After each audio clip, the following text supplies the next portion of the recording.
ನಮಸ್ಕಾರ. ಎನ್.ಆರ್. ಪುರ ಸುದ್ದಿ ಸಮಾಚಾರಕ್ಕೆ ಸ್ವಾಗತ. ಇಂದು ಬುಧವಾರ. ನಾನು ಮಧುರಾ ಮಂಜುನಾಥ್. ಸುದ್ದಿಗಳ ವಿವರ. ನರಸಿಂಹರಾಜಪುರ ತಾಲೂಕಿನ ಒಗಡೇಕಲ್ಲು ಎಂಬಲ್ಲಿ ಜಿಜೋ ಎಂಬುವರಿಗೆ ಸೇರಿದ ಮಾರುತಿ 800 ಕಾರು ಇದ್ದಕ್ಕಿದ್ದಂತೆ ಬೆಂಕಿ ಹೊತ್ತಿಕೊಂಡು ಸುಟ್ಟು ಹೋದ ಘಟನೆ ಸೋಮವಾರ ಸಂಜೆ 5:30 ಗಂಟೆಗೆ ನಡೆದಿದೆ.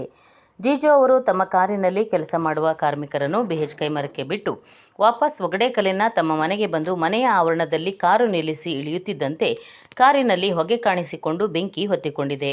ತಕ್ಷಣ ಬೆಂಕಿ ನಂದಿಸಲು ಮನೆಯ ಪಂಪ್ಸೆಟ್ ಆನ್ ಮಾಡಲು ಕರೆಂಟು ಇರಲಿಲ್ಲ. ಪಕ್ಕದ ಮನೆಗೆ ಹೋಗಿ ಬಕೆಟ್ನಿಂದ ನೀರು ತಂದು ಬೆಂಕಿ ಆರಿಸುವ ಪ್ರಯತ್ನಪಟ್ಟರೂ ಪ್ರಯೋಜನವಾಗದೆ ಕಾರು ಸಂಪೂರ್ಣ ಸುಟ್ಟು ಹೋಗಿದೆ.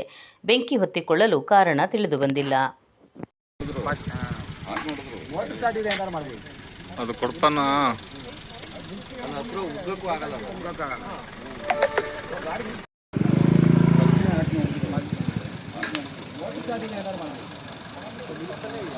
ಕರೆಂಟ್ ಇಟ್ಬಿಟ್ಟಿದ್ರೆ ಅಲ್ಲ ಬೈಕೆಲ್ಲ ಜೋಡಿಸಿ ಕಾಪಾಡಿ.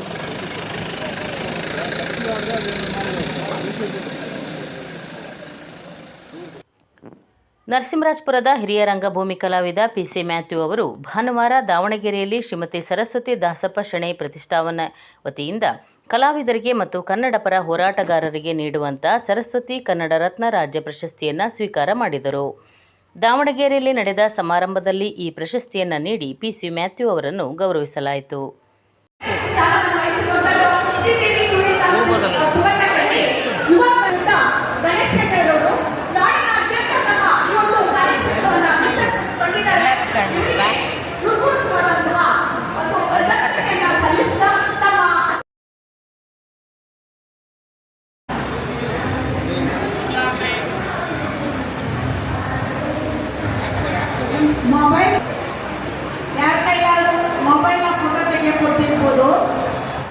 ನರಸಿಂಹರಾಜಪುರ ತಾಲೂಕಿನ ಮುತ್ತಿನಕೊಪ್ಪದ ಸರ್ಕಾರಿ ಪ್ರಾಥಮಿಕ ಶಾಲೆ ಹಾಗೂ ಪದವಿ ಪೂರ್ವ ಕಾಲೇಜಿನ ಮಧ್ಯೆ ಹಾದು ಹೋಗಿರುವ ರಸ್ತೆಯನ್ನು ಮುಚ್ಚುವುದಕ್ಕೆ ಆ ಭಾಗದ ಗ್ರಾಮಸ್ಥರ ವಿರೋಧವಿದೆ ಎಂದು ಭದ್ರಾ ಕಾಲೋನಿ ಹಾಗೂ ಜನತಾ ಕಾಲೋನಿಯ ಗ್ರಾಮದ ಮುಖಂಡರು ಜಂಟಿ ಸುದ್ದಿಗೋಷ್ಠಿಯಲ್ಲಿ ತಿಳಿಸಿದರು.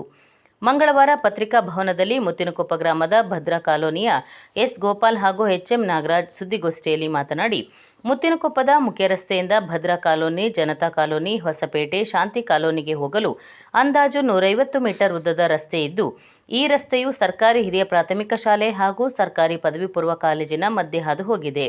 ಈ ರಸ್ತೆಯು ಪುರಾತನ ರಸ್ತೆಯಾಗಿದ್ದು, ಈ ರಸ್ತೆಯ ಮೂಲಕವೇ ಭದ್ರಾ ಕಾಲೋನಿ, ಜನತಾ ಕಾಲೋನಿ, ಹೊಸಪೇಟೆ, ಶಾಂತಿ ಕಾಲೋನಿಗೆ ಸೇರಿದ 250 ರಿಂದ 300 ಮನೆಯ ಜನರು ಮುತ್ತಿನಕೊಪ್ಪ ಪಟ್ಟಣಕ್ಕೆ ಬರುತ್ತಾರೆ.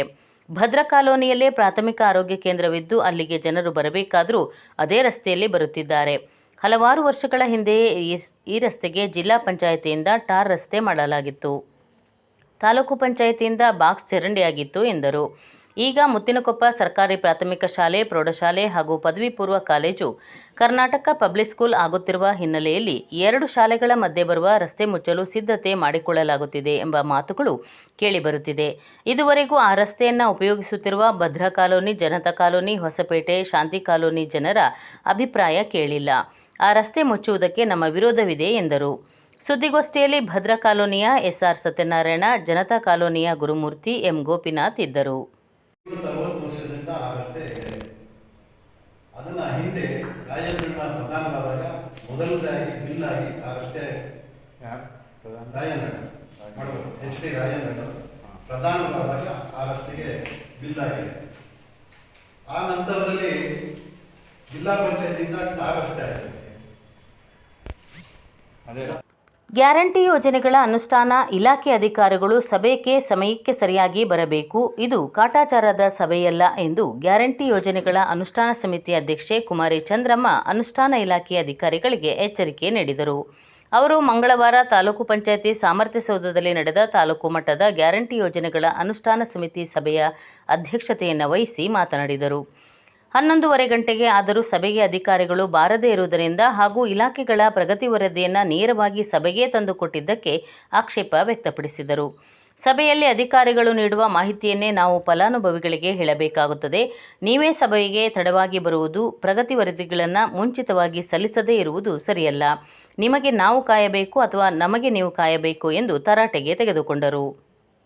ಚಿಕ್ಕಮಗಳೂರು ಕೆಎಸ್ಆರ್ಟಿಸಿ ಡಿಪೋ ಅಧಿಕಾರಿ ಸುರೇಶ್ ನಾಯ್ಕ್ ಮಾತನಾಡಿ, ಚಿಕ್ಕಮಗಳೂರು ಡಿಪೋದಿಂದ ಕೇವಲ ಒಂದು ಬಸ್ ಮಾತ್ರ ಸಂಚರಿಸುತ್ತದೆ. ಶಿವಮೊಗ್ಗ ಡಿಪೋದಿಂದ 6-7 ಬಸ್ಸುಗಳು ಸಂಚರಿಸುತ್ತವೆ. ಇದಕ್ಕೆ ಸಂಬಂಧಪಟ್ಟ ವರದಿಯನ್ನು ಶಿವಮೊಗ್ಗ ಡಿಪೋದವರು ನೀಡಬೇಕೆಂದರು.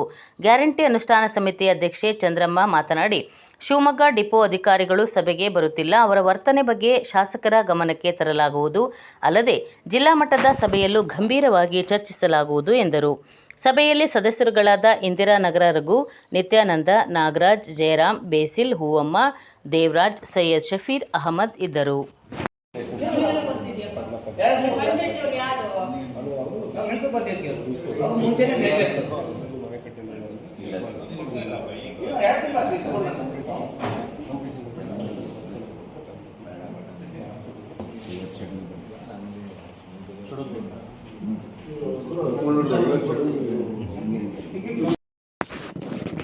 ಏಪ್ರಿಲ್ 17ರಿಂದ ಏಪ್ರಿಲ್ 19ರವರೆಗೆ ಥೈಲ್ಯಾಂಡ್ನ ಶ್ರೀರಾಚಾದ ಪಟಾಣ ಸ್ಪೋರ್ಟ್ಸ್ ರೆಸಾರ್ಟ್ನಲ್ಲಿ ವರ್ಲ್ಡ್ ಮಾಸ್ಟರ್ಸ್ ಸ್ಪೋರ್ಟ್ಸ್ ಚಾಂಪಿಯನ್ಶಿಪ್ ವತಿಯಿಂದ ನಡೆದ ಅಂತಾರಾಷ್ಟ್ರೀಯ ಮಟ್ಟದ ಮಾಸ್ಟರ್ ಈಜು ಪಂದ್ಯಾವಳಿಯಲ್ಲಿ ಭಾಗವಹಿಸಿದ್ದ ಶಿವಮೊಗ್ಗ ಕ್ರೀಡಾ ಸಂಕಿರಣದ ಈಜುಪಟು ಲಾವಣ್ಯ ಗೋಪಾಲ್ 29ರಿಂದ 39 ವರ್ಷದ ವಿಭಾಗದಲ್ಲಿ 200 ಮೀಟರ್ ಫ್ರೀ ಸ್ಟೈಲ್ ಈಜು ಪಂದ್ಯದಲ್ಲಿ ಕಂಚಿನ ಪದಕವನ್ನು ಗಳಿಸಿರುತ್ತಾರೆ.